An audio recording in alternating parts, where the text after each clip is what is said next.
मित्रों, हिंदी में जीने मरने का संकल्प कल मैंने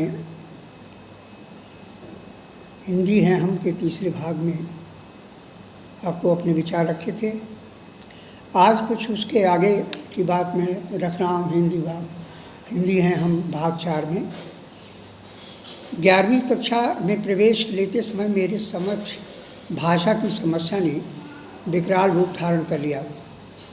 घर वालों की इच्छा रही कि मैं अंग्रेजी अवश्य पढ़ूं, क्योंकि उस समय सरकारी नौकरियों का माध्यम अंग्रेजी ही था। अंग्रेजी का बोलबाला समूचे देश में था।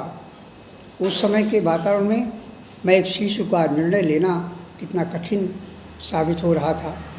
अंग्रेजी न पढ़ना मेरा संकल्प बन गया था।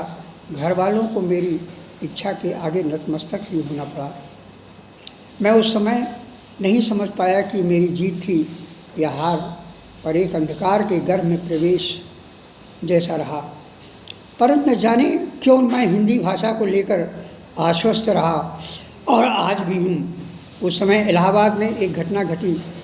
वो ये कि डॉक्टर राम मनोहर लोहिया के नेतृत्व में अंग्रेजी हटाओ आंदोलन बड़ी जोर शोर से प्रारंभ हुआ।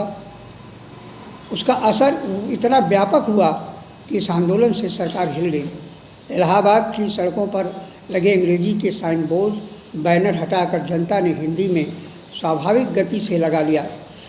ये जन आंदोलन की अभूतपूर्व उपलब्धि रही। सरकार ने भी शिक्षा में अंग्रेजी की अनिवार्यता को समाप्त कर दिया। हमारे जैसे विद्यार्थियों के लिए ये संजीवनी बूटी का काम किया। अंग्रेजी को वैकल्पिक विषय बना दिया गया। ये उत्तर प्रदेश सरकार का हिंदी के लिए महत्वपूर्ण निर्णय साबित हुआ। इस कार्य में डॉक्टर राम मनोहर लोहिया जी का अभिन्न योगदान है। वह हिंदी भाषा के सच्चे राजनीतिक सपूत हैं।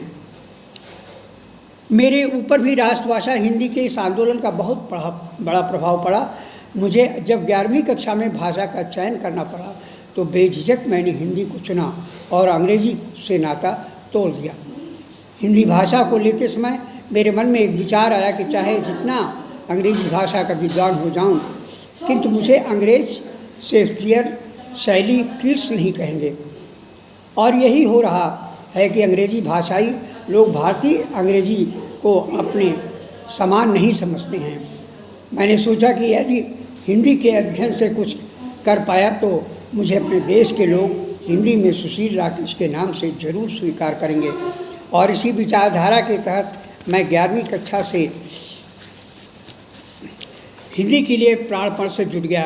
बस यहीं से प्रारंभ हुई हिंदी यात्रा, जो निरंतर 75 वर्षों के बाद अनवरत जारी है। मैंने भाषा के माध्यम से पर्याप्त तरक्की की, हालांकि वह मुकाम नहीं मिला जो मेरे अन्य साहित्यकारों, लेखकों, पत्रकारों को मिला, पर मैं आज भी आश्वस्त हूँ, हिंदी का एक अच्छा सेवक हूँ।